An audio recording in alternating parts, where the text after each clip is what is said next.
today is another Lolita problems video.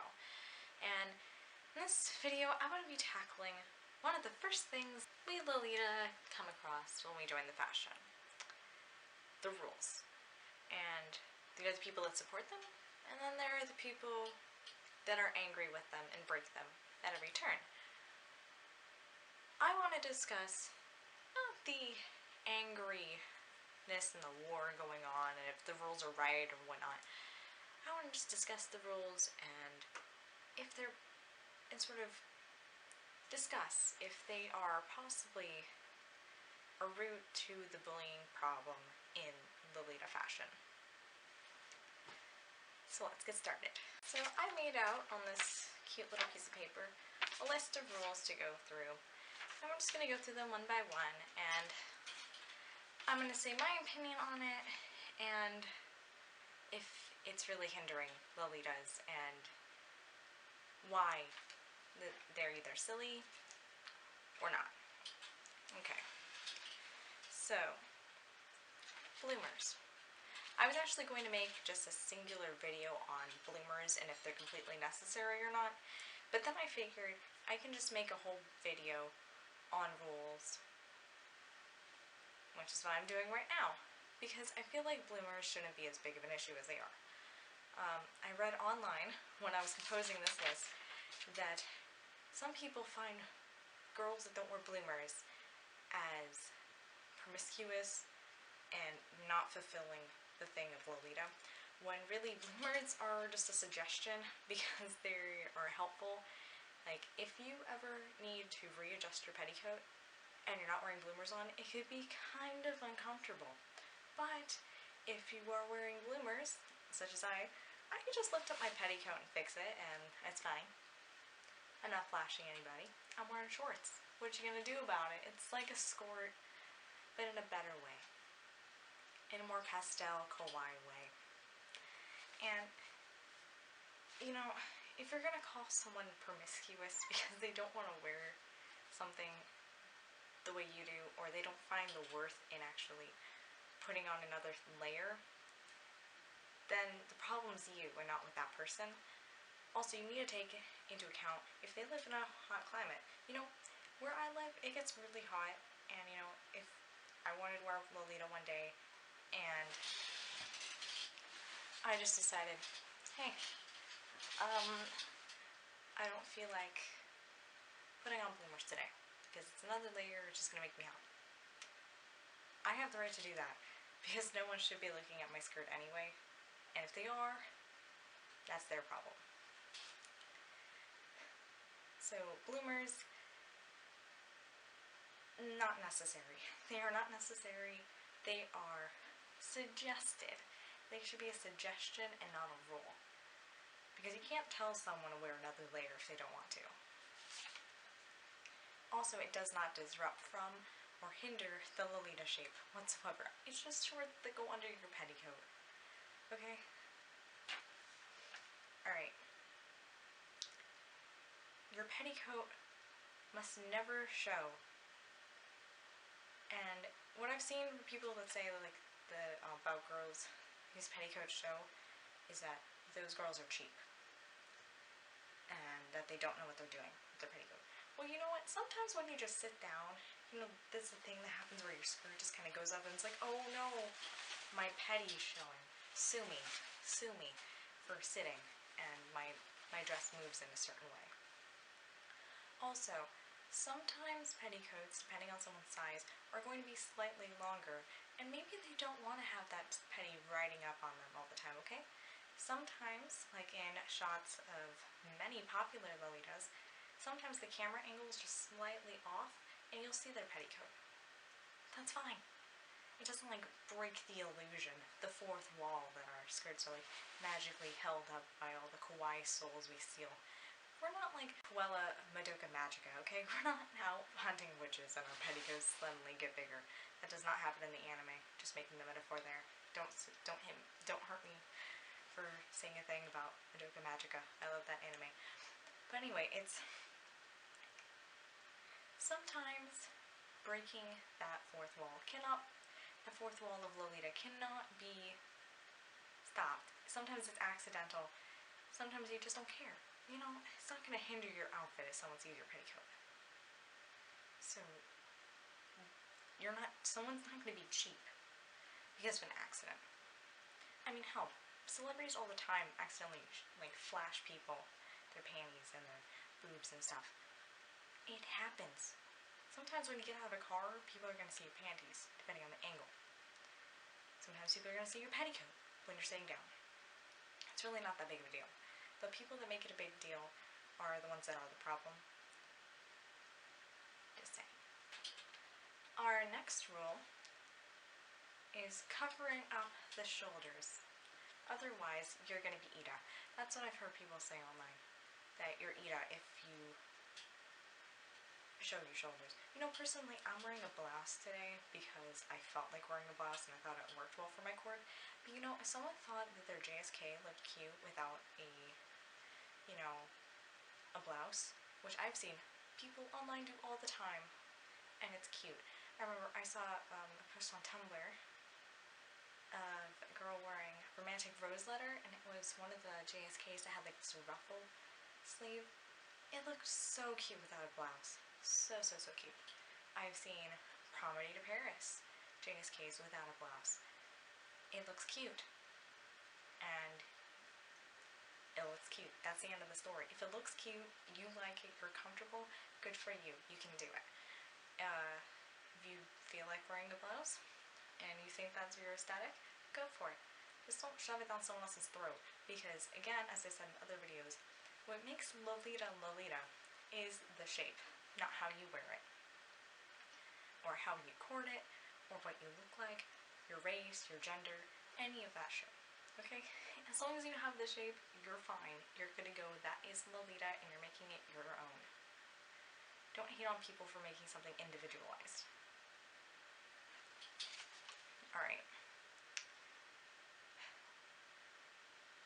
No corsets, fishnets, or you're being erotic and you're just completely making Lolita a terrible thing. You're making it live up to its name of the novel, which I've heard people incorrectly explain that novel. By the way, in the book Lolita, the girl is actually not promiscuous. The guy is being a creep on her and is being a pedophile, and he labels her as a slut. It's about an innocent girl who was being, like, it's about slut shaming. It's about slut shaming, okay? And if you haven't read the book, I really suggest you do. It's a really good novel. But yeah, wearing fishnets or a corset does not make you slutty. That's slut shaming, and you've got some problem. You need to go fix it. Also, Aero Lolita is a thing. If that's that person's aesthetic, they can go for it. They can rock that. And more power to them, because it's not a style that is worn a lot. And I would very much like to see it, because sometimes when I see it like online, it looks gorgeous. I like it. It's not dolly, but it has like this gothic symphonic look to it that's just awesome, and I'm just like, rock on you. Alright. Shiny dresses are Ita. Do I need to like put pictures of something like Enchanted Chantilly's dresses in here or something? Because I'm pretty sure Enchanted Chantilly is very popular and a lot of their dresses are shiny. And you know what, they're cute anyway, and people buy them and people wear them. The same goes for handmade stuff.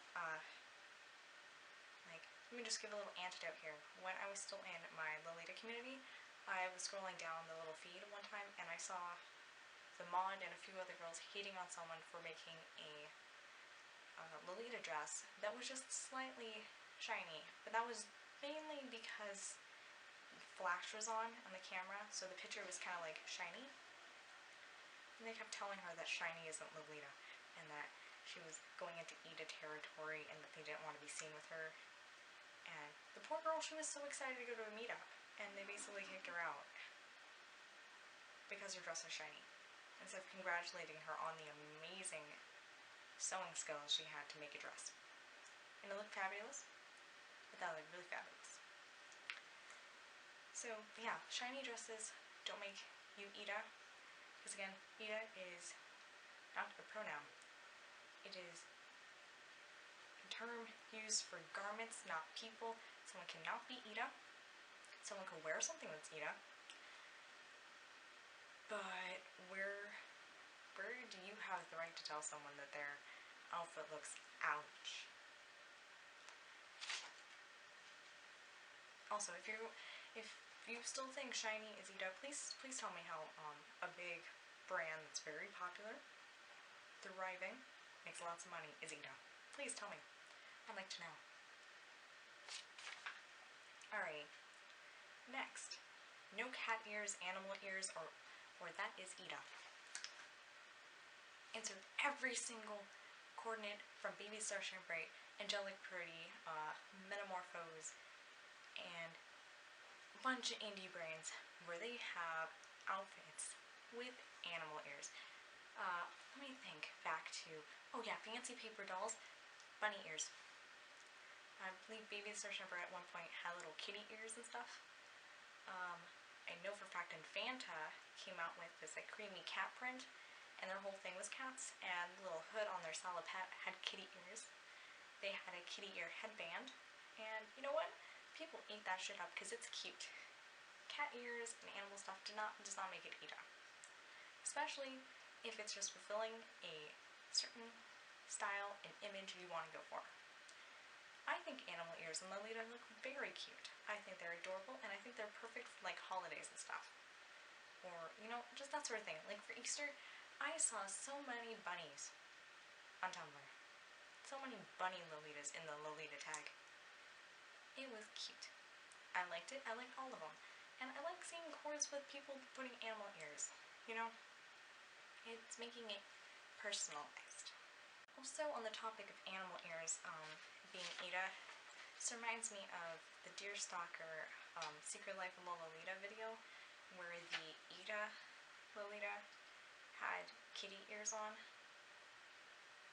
And I know it was an exaggeration, but it's just fulfilling that stigma, and it didn't feel very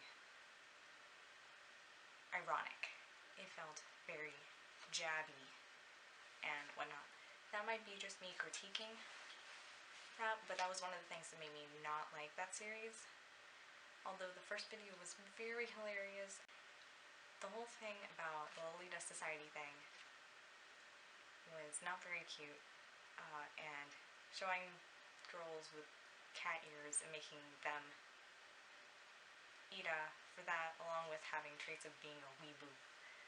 You know, that's just... You're not Ida for wearing cat ears. Go for it. Have fun with it. I'd like to see your cords. Please send them to me. I think they're cute. Alrighty.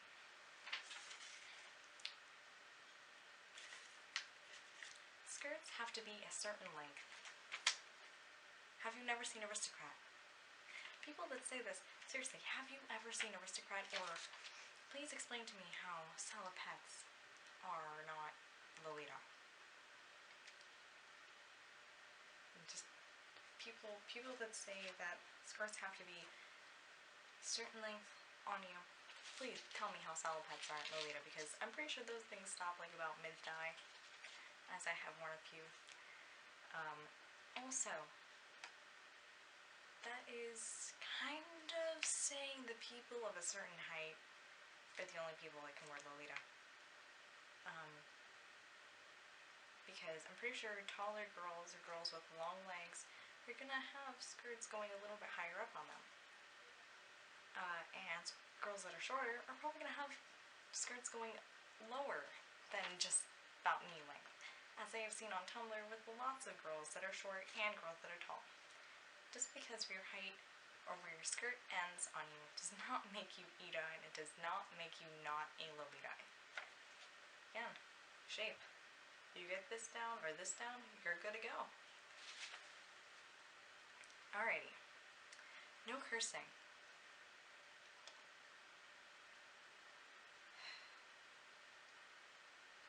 Well, I guess I should just toss out all my vocabulary. You know, I'm not sure how someone's vocabulary and how they wish to express themselves really determines if they're making this shape or not in their skirt. If you're a person that believes cursing is something that if you curse you're on Lolita, please tell me how that affects the petticoat poofy ratio. I'd like to know. Please send me your research. Okay. And the next one is, you will have to wear something on your legs. I don't think these people that think this, have ever thought about if it's hot where you live. Or if you're just not comfortable wearing tights. Because, you know, I'm pretty sure if it's hot, you're not going to want to wear OTKs. You're not going to want to wear anything, actually. You're probably just going to want to lay around naked. So if they have the willpower to get up and put on a petticoat, a dress, and a blouse, don't hate on them for not putting anything on their legs. It's really their choice, and you should leave it at that.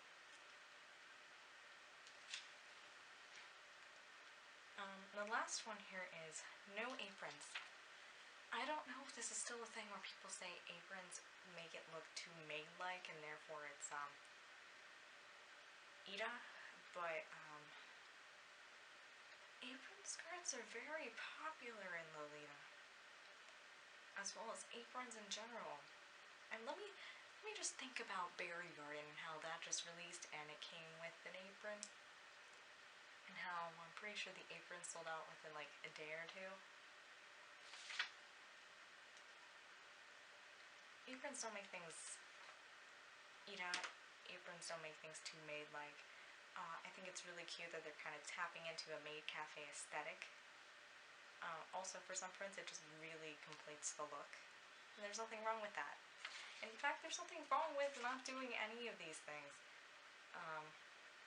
And that's my point. It's that rules should be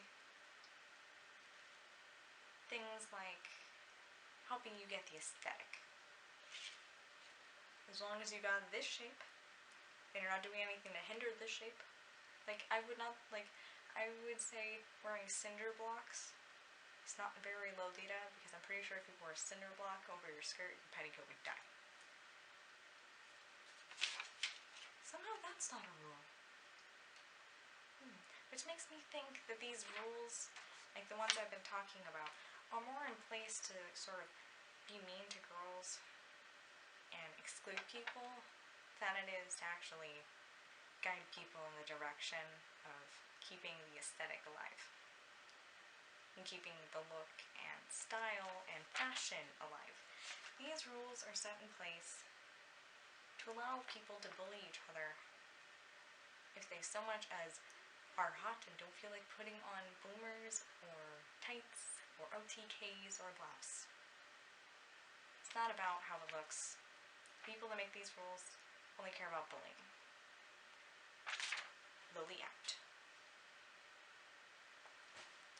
Like and subscribe if you want to see more videos and whatnot. I'll see you guys in the next video.